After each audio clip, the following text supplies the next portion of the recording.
Hey, what is up guys? Welcome back to Life on the Wrist. Hope you guys are doing well today. This is going to be a little bit of a story that I'd like to tell you that happened to me and a watch. I went to the beach and ended up losing a watch that was on my wrist, and insanely it survived. This was about 4 weeks ago, and I finally got it back, which is absolutely insane to me. And I thought this would be a really fun story just to tell you guys, as there are many stories of watches that are found while people go diving or do some sort of activity in the ocean, that end up getting lost on their wrist and then are found. So that's what I'm going to be doing today. I will say at the beginning of this video, unfortunately, if you follow Life on the Wrist, you know that I speak mostly about mechanical watches. I speak mostly about vintage watches, but I do talk a lot about modern watches as well. I do sometimes cover some quartz pieces as well. A good example of a mechanical watch we talk about is this Caravel diver that I have on my wrist. But today, the watch that I'm going to be talking about that I lost at sea is actually an Apple Watch. This Apple Watch right here is the one that I lost. It was on my wrist and it came off, and I finally have gotten it back. So I know that there's a lot of controversy in the watch world about watches, about Apple Watches or smart watches in general, whether or not they can be considered a watch.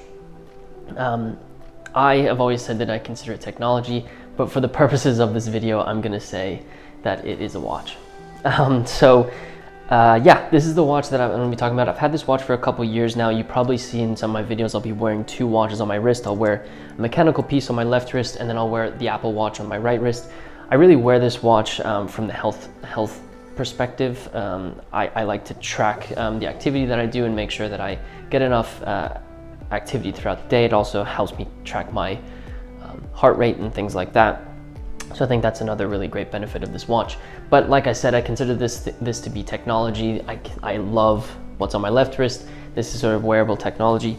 And so about a month ago, I went to the beach. I was in Florida, and I was wearing this watch on my wrist, and I went swimming because I really love bodyboarding or boogie boarding, whatever you call it. And so I was catching a couple of waves on my boogie board, and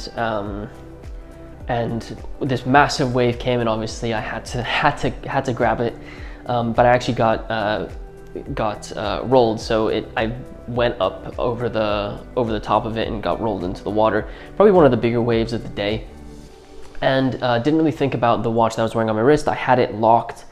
I had it locked. I had an activity going, and I had the water tight setting on so that no water would get into the watch itself. And so I had all that going on. Didn't really think about it. About 30 minutes later, I went to walk out back to my towel and my friends who were there as well. And I felt like my wrist felt very light. You know, you definitely notice when you're wearing something on your wrist. So it just felt weird, my right wrist. So I just didn't really pay much attention to sort of that.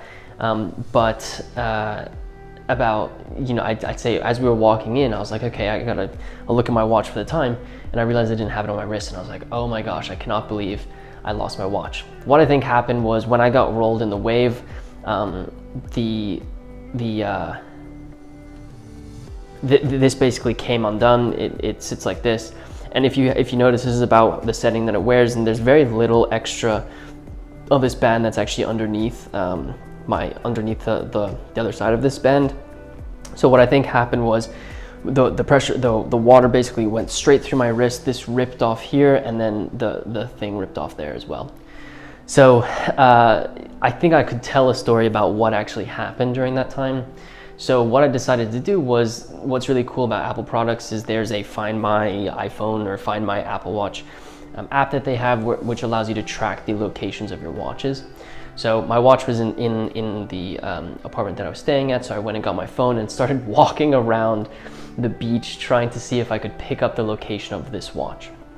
Unfortunately, I did that for about 45 minutes, walking up and down sort of the section of the water, and I tried to look at the tides because the waves were coming into the shoreline at an angle, so I thought that the watch would maybe get brushed towards the shoreline in that direction. So I really focused on walking that way. Unfortunately, couldn't find it, so I basically gave up and said I'll just have to get myself a new one.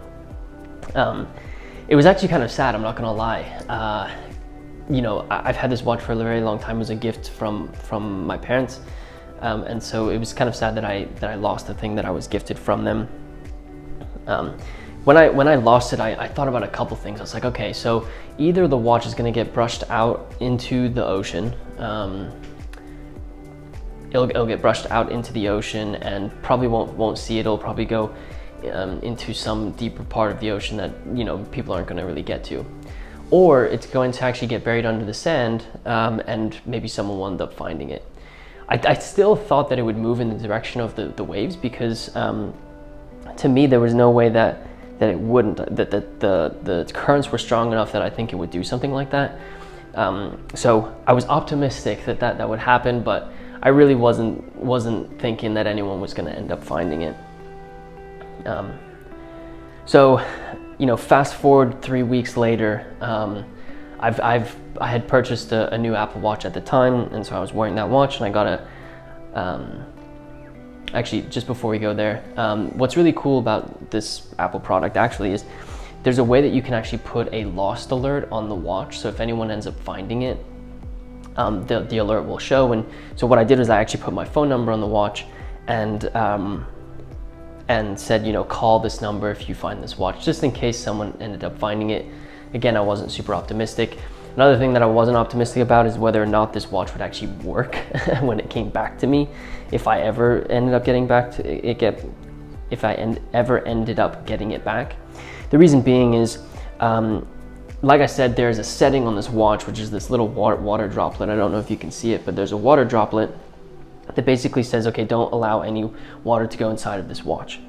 I was afraid that setting was on because I was swimming with it, but I was afraid that perhaps it would go away after the battery ran out or something like that. There is a water resistance for these pieces, for Apple Watches just in general. So didn't really know, you know, what would happen with not the mechanics, the electronics of this specific watch. So fast forward 3 weeks, I get a text message from my dad who says, I think someone has found your Apple Watch. It's weird that the alert, they didn't see the lost alert because I never got a message. They ended up actually finding a message that I had sent to my father and found his phone number, so they ended up texting him.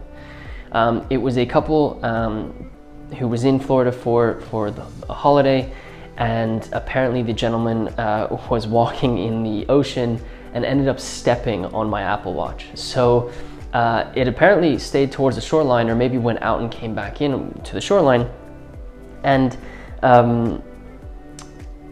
yeah, he ended up he put his feet into the sand and ended up finding my watch.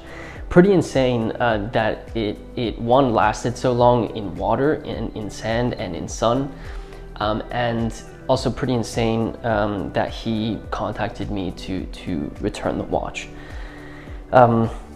So looking at the watch itself, there really isn't anything cosmetically wrong with this watch. It's not beat up like you see a lot of the mechanical pieces. The case itself, I'm not seeing too many scratches that weren't there before. There's a little scratch on the lug here. I don't know if you can see that, but there's a little scratch there.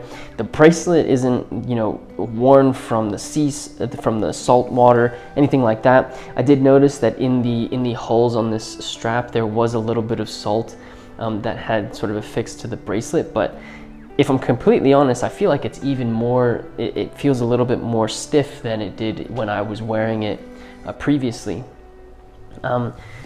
The pusher works, everything works about this watch. It was very easy to pair. One of the things that was a little bit stiff was the crown here. I think there still is a little bit of maybe some salt on the underside of this crown, but it still works, it still functions. There's nothing that makes me think that there's something massively wrong with it. So I was absolutely astounded that it was in such good condition. Interestingly enough, I'm only noticing this now. So I was wearing this watch when I was doing some painting, and there were some white drops of paint on this bracelet. A lot of the white drops are actually gone now, so it actually helped that it stayed in the water. So yeah, cosmetically great. I'm so excited to have this. I also can I've already returned the watch that I ended up purchasing to replace this. So that's always a great little, I think it was a nice little thing to happen to me. One of the things I do want to say in this video, the people who return this watch, you probably aren't watching this video, but I do want to say it's incredible the kindness of strangers sometimes. An Apple Watch isn't a cheap product. I'm happy to be able to have one, and I know that the people who had this watch probably thought that they had found something that they could have, but their kindness and not being selfish really, I think, was at the forefront of their minds, and they contacting us to try and return this was really great. I sent them a shipping label and all that to send it back to me, and I really wanted to do something to say thank you. I offered them, I offered to buy them maybe like an Amazon gift card for their kindness. And what was really cool is they just said, no need to do that, just pass on the act of kindness to someone else who deserves it. And I thought that was really really inspiring, to be honest. I think sometimes the world can seem like a very selfish place, and they weren't. They found something that was mine and they returned it, and I'll be forever grateful for them. So a big thank you to those people who returned this watch. I know it's not such as cool of a story as maybe losing a mechanical diver that you were doing some diving with, or snorkeling with sharks or something like that. But I do think it's cool that I love watches. I always have. I don't think I would take a mechanical watch like this Caravelle diver into the water. This is from the 1970s. It's just not something I would want to do. But something like this I would. And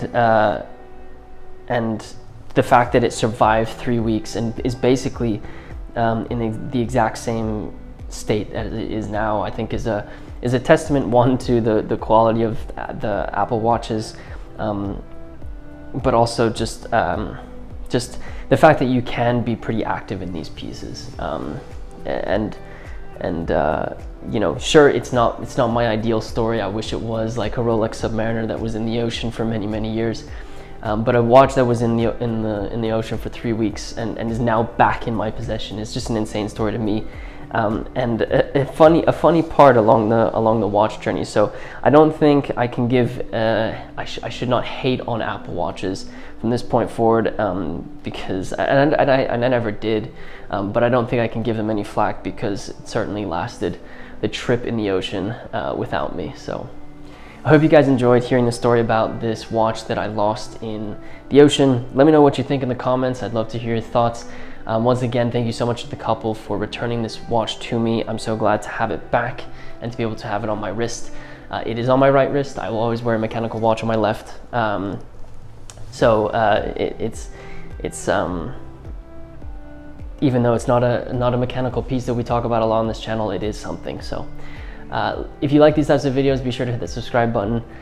We'd love to have you part of the Life on the Wrist family. Be sure to check out our website. We have a corresponding article for this video. So if you are looking to read a little bit more about this story, be sure to head over to our website. You can go to the editorial section of our website. You can also go to the Discover page, which is within our editorial section, where you can discover some of the other articles that we've written about watches and the videos that we've made on this YouTube channel.